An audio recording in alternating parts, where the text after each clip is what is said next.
لا لا تنسى.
Subcommittee markup of the fiscal year 2025 Financial Services and General Government Appropriations Bill. I welcome Chairman Cole, Ranking Member DeLauro, and Ranking Member Hoyer. I recognize myself for opening statement. I'm pleased to present the fiscal year 2025 Financial Service and General Government Appropriations Bill today. As chairman of the subcommittee, I have worked diligently to ensure the bill provides the resources necessary to protect the integrity of our financial and judicial systems. At the same time, this bill reins in wasteful spending and takes steps to prevent agencies like the IRS from unfairly targeting hardworking Americans. In total, the fiscal year 2025 bill provides $23.6 billion in non-defense discretionary spending, a $2 billion reduction from fiscal year 2024 enacted, and a $45 million in defense spending. The bill rejects $5 billion in discretionary funding increases within the president's budget request. While the bill cuts $2 billion from the IRS, I'd like to remind my colleagues that the IRS has over $40 billion in available resources from the Inflation Reduction Act. The bill promotes the safety of the American people by enhancing drug interdiction activity and combating fentanyl and other opioid overdoses. It also prioritizes economic growth and limited government by pushing back on the administration's overbearing and costly agenda. It rolled back the administration's environment, social, and governance agenda by prohibiting funds for the SEC's climate disclosure rule and prohibits agencies from funding climate change initiatives. And in an effort to increase oversight and fiscal responsibility, the bill brings the Consumer Financial Protection Bureau under the appropriations process. I'd like to thank all the members of the subcommittee for their attention to this important piece of legislation, especially Ranking Member Hoyer. I'd like to thank Chairman Cole and Ranking Member DeLauro for their support and allow us to get to work in a timely manner. I now recognize Ranking Member Hoyer for his opening remarks. Thank you.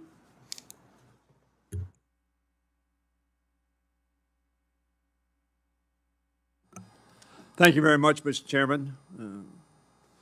Pleased that you could join us. Eventually, that's our motto, sir.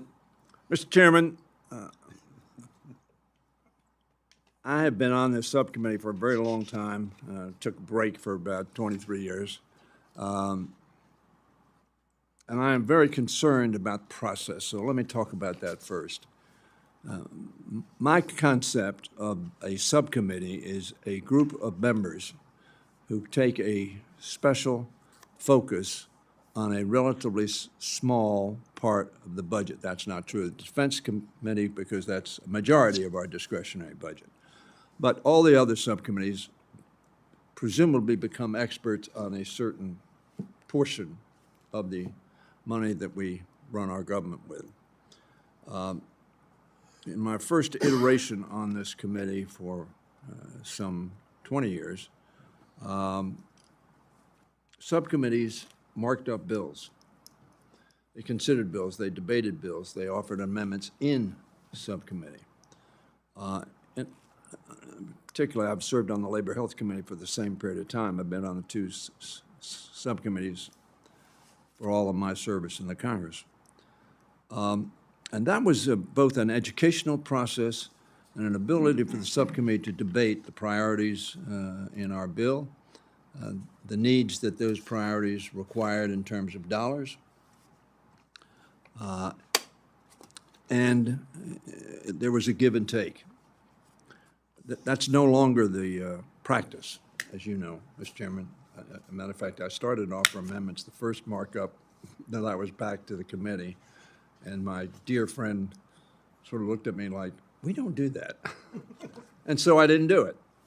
But I wanted to raise that because with all the members of the committee who may not have been on the Appropriations Committee as long and perhaps have not known that the practice was for the years that I first came on the committee was to have the subcommittee, in effect, debate the bill and produce a product that was the product of debate and amendment in the subcommittees. I say that because I think that was useful, and I'm sorry that it does not happen now. This markup is not, in my definition, a markup. It is a bill that has been presented and that we will send out of this committee in a partisan vote, and then we will really consider it and mark it up in the full committee. I wanted to raise that because I have a belief that the process of subcommittees actually marking up bills would enhance this process. Now, having said that, this bill represents a departure from what I think all of the members on my side of the aisle thought was the product of the agreement that we reached last year and this year, the beginning of this year, the Fiscal Responsibility Act. That compromise not only included overall spending levels for fiscal year 24 and fiscal year 25, but also an agreement to provide as much as $75 billion for each of those years in non-defense discretionary spending above the agreed-upon levels. Now, I know there's a position that is had by many that was not part of the agreement. And in that case, I suppose there was not a meeting of the minds, but I think the ranking member may well say that was our understanding, and that's what we believed. Not including that funding in these negotiations disproportionately hurts the subcommittee and the agencies under its purview. So does cutting the overall FSGG bill by 11% under the fiscal 24 enacted, which of course was on the fiscal year 23 numbers, not the fiscal year 22 numbers, but the fiscal year 23. So that we are cutting essentially 11% from the fiscal year 23 number. That belies the importance of the agencies for which we appropriate money, in my view. Our agencies often have smaller budgets and thus less flexibility to deal with the cuts. Larger agencies under the jurisdiction of other subcommittees can scale back grant programs and shift funding around to make ends meet. It's tough, it perhaps may not be appropriate, but it is easier than this bill. Our agencies have to lay off staff, severely undermining their ability to function at the most basic levels. That has direct consequences on the American people. My friends across the aisle claim their party stands for law and order. I think they really do. However, this bill undersources the agencies responsible for enforcing the law, from the Financial Crimes Enforcement Network to the Office of Terrorism and Financial Intelligence. Both cut. Republicans talk about the state of inflation, but their bill undermines the FTC, the FCC, and other key regulatory agencies that are working to lower Americans' costs and protect consumers from fraud, scams, and exploitation, because none of us can really protect ourselves against the super international corporations and what they do. We're one customer. This legislation also violates the CFPB's independent funding structure and thus its missions to protect American consumers. That contradicts the Supreme Court's recent 7-2 decision authored by Justice Thomas that upheld the structure as constitutional. My Republican colleagues also say they care about fiscal responsibility, as we all should.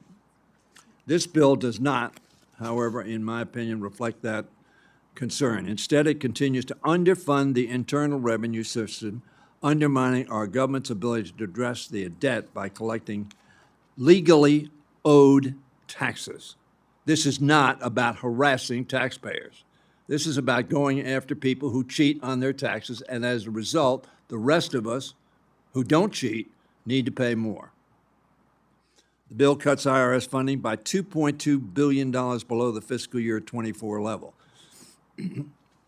Chairman, you mentioned the $87 billion, $20 billion of which was cut last year.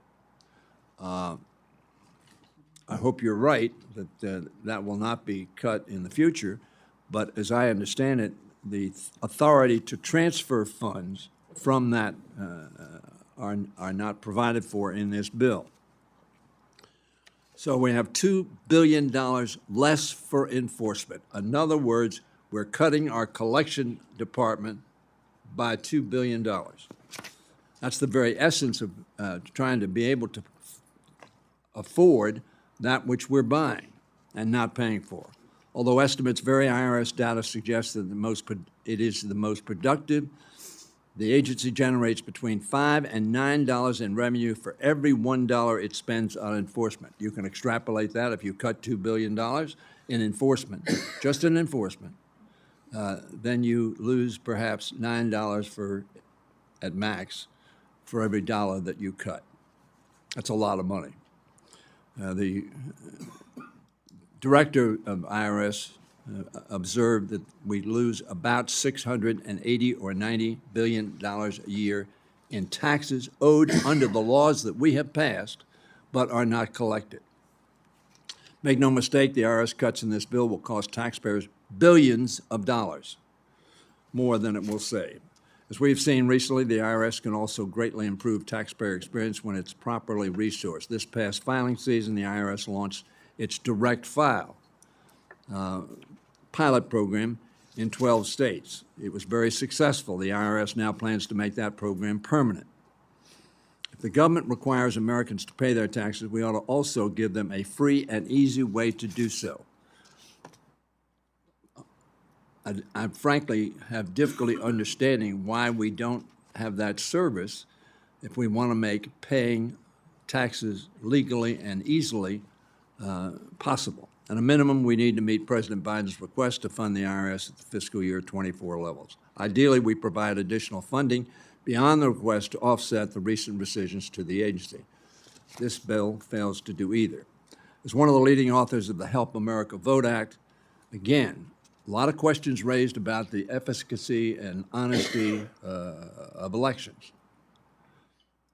The Help America Vote Act, adopted in a bipartisan way and signed by George W. Bush, was an effort to make sure that the resources were available from the federal level. And the first time we participated in paying for the operations of federal elections, which are all done by local governments, states and local communities, was in the first decade of this century. I'm sorry that that's cut. I'll be working on that. This legislation also includes various riders. They will all lead to the inevitable result that this bill is going nowhere. And we will send it to this subcommittee and to the full committee, I think, with an understanding by almost every member. As the chairman stated in the press, this is a first step. And I understand that, and everybody on the subcommittee understands that. But I would hope that we could start, and we have a new chairman, a man I greatly respect and have worked with through the years, that we will work more closely together at the beginning in trying to get bills to be enacted in a bipartisan fashion, which ultimately will be the only way these bills will pass. Thank you, Mr. Chairman. Thank you, Mr. Hoyer. I now recognize the distinguished chairman of this full committee, Mr. Cole, for his remarks. Thank you very much, Chairman Joyce, and thank you to my good friend, Ranking Member Hoyer, and my good friend, the Ranking Member of the full committee, Mr. Laurel, and to all the members of the subcommittee for being here today as we continue our appropriations work. The Financial Services and General Government Subcommittee is charged with funding agencies that impact every American, our economy, and the branches of the United States government. Today's bill protects taxpayers and responsibly addresses the needs of the nation, reduces spending from the previous fiscal year, ensuring we meet funding levels prescribed in law. It provides sensible cuts to federal financial and consumer protection agencies and prohibits funding for their overreaching, harmful regulatory policies. Further, the bill brings the Consumer Financial Protection Bureau into the appropriations and oversight process where it belongs. The legislation focuses agencies on their core missions. It prevents President Biden from imposing a radical progressive agenda on the American people and ensures that proposed rules cannot be finalized. The continued security of our federal elections is also promoted by prohibiting non-citizens from voting. Importantly, long-standing bipartisan pro-life protections are maintained. I I want to thank Chairman Joyce, Ranking Member Hoyer, and the majority and minority staff for their hard work. And I look forward to consideration of this bill today. With that, Mr. Chairman, I yield back.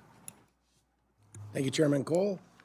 And now recognize the distinguished ranking member of the full committee, Mrs. DeLauro, for her remarks. Thank you so much, Mr. Chairman, and I want to say a thank you to you and to Ranking Member Hoyer and to Chairman Cole for this effort this morning, and to the subcommittee for the great work that you do, both the majority and minority staff. I said in the prior meeting this morning, it's all of the staff folks who keep our names on the door, so we're much appreciative of the work that you do, and a particular shout out to Matt Smith and to Philip Tizzani.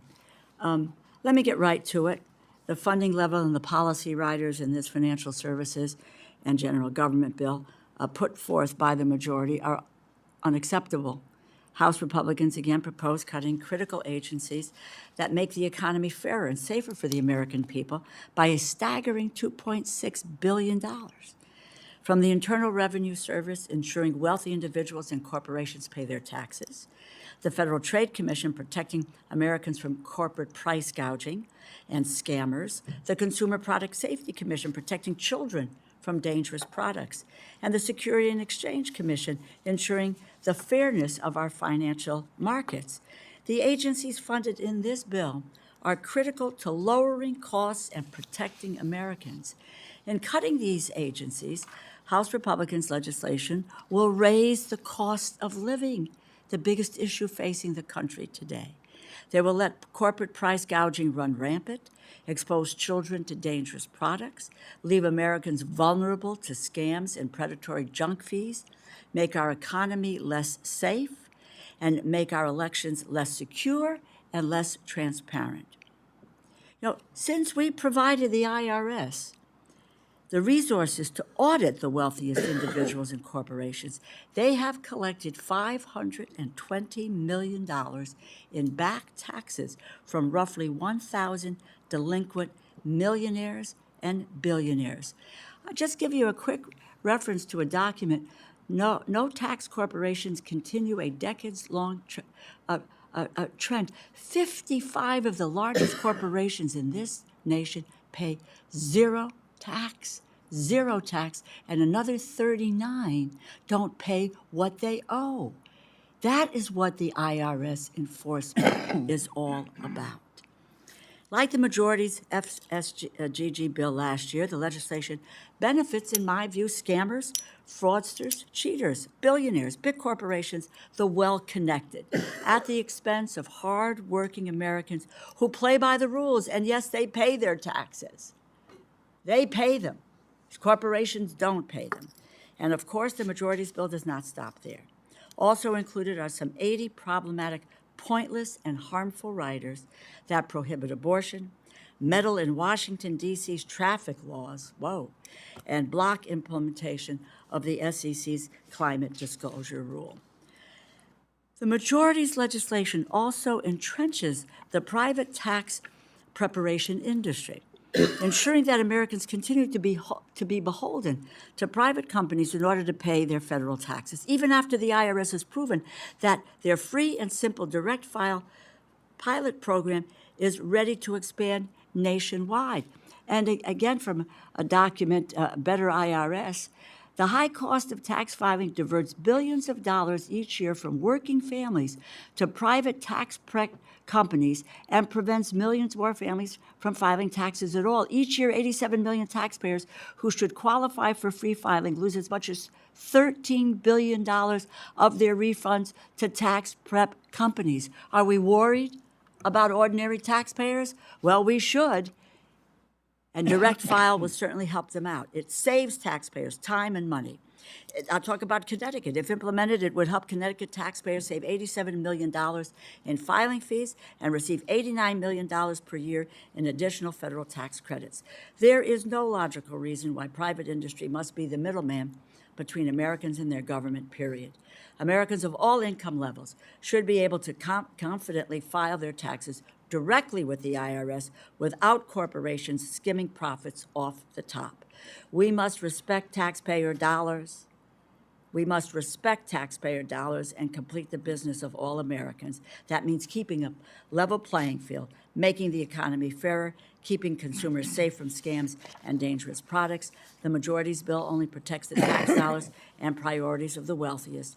As I said throughout last year, and as we approved together this spring, final spending bills will be the product of negotiations between Democrats and Republicans in the House and in the Senate. The majority's top-line funding levels fall short of the American people's needs and short of what both parties just agreed to in March. 80% of the Appropriations Committee voted to pass the final 2024 Appropriation Acts. Democrats will not accept anything less than 1% increase over 2024 in non-defense and in defense funding. That is what the law provides for. For all these reasons, I cannot support this bill. I respectfully request that those on the other side of the aisle go back to the drawing board, come back with a new slate of workable subcommittee allocations so we can proceed with the important business of our 2025 appropriations work. I yield back. Thank you for your words. Do any other members wish to make opening remarks? Mr. Edwards. Thank you, Mr. Chair. I appreciate the work that's been done on this bill. I think overall it's a great bill. I certainly hope to get to the point that I can fully support it. And while I do support the overreaching bill, I'm overwhelmingly concerned by Section 134 on page 30 regarding banking for the marijuana industry. And I understand it's not in order to propose amendments at this level, but I certainly intend to raise that issue at the appropriate time. All precedents in Congress, going back as far as 1842 in the Hines precedents, prohibits changing a pre-existing law in any general appropriations bill. Cannon's precedent further states that a limitation embodying an affirmative authorization is not in order on a general appropriation bill, but that's exactly what Section 134 tries to do. It's an affirmative authorization disguised as a limitation. Our country has never allowed a federally illegal activity to be banked, and it's important to note that despite some states trying to legalize it, marijuana is still a Schedule I drug. Marijuana is still illegal, and I believe that it should remain illegal. It's dangerous, and more evidence is being found that it causes irreparable harm, particularly to younger minds, but we can have that debate in other committees. Section 134, which is a selective provision of the Safe Banking Act, serves as an authorization as it results in a deviation from federal law, and I would significantly alter the way that America does business. While I admire the tenacity and ambition of members who have supported this provision, its place is not in an appropriations bill. I certainly look forward to additional discussion, and in the interest of not providing any surprises, I wanted to make sure that you were aware of that. Thank you. Thank you very much, Mr. Edwards, for your opening statement. I appreciate it and acknowledge it, and I look forward to continuing this discussion with you. Any other members have an opening statement? Seeing no amendments, I now recognize Mr. Womack for the purpose of making a motion. Mr. Chairman, I move the bill be favorably reported to the full committee. All in favor, the questions on the motion. Those in favor say aye. Aye. Those opposed say no. No. The ayes have it. The motion is agreed to. I ask unanimous consent that the staff be permitted to make technical and conforming changes to the bill and report without objection, so ordered. Copies of the bill and report with the technical and conforming changes will be delivered to the full committee's members' office no later than 3 business days before full committee. Lastly, I want to, again, apologize. I know how important all of your time is. That was my mistake. It's on me. I'm the idiot who misplaced his phone in a foreign country and been waiting for a week to have it returned.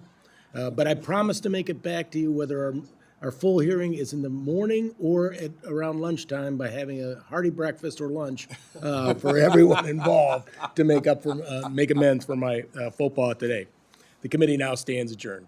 Well, we could schedule it for the evening so you could do a cocktail reception.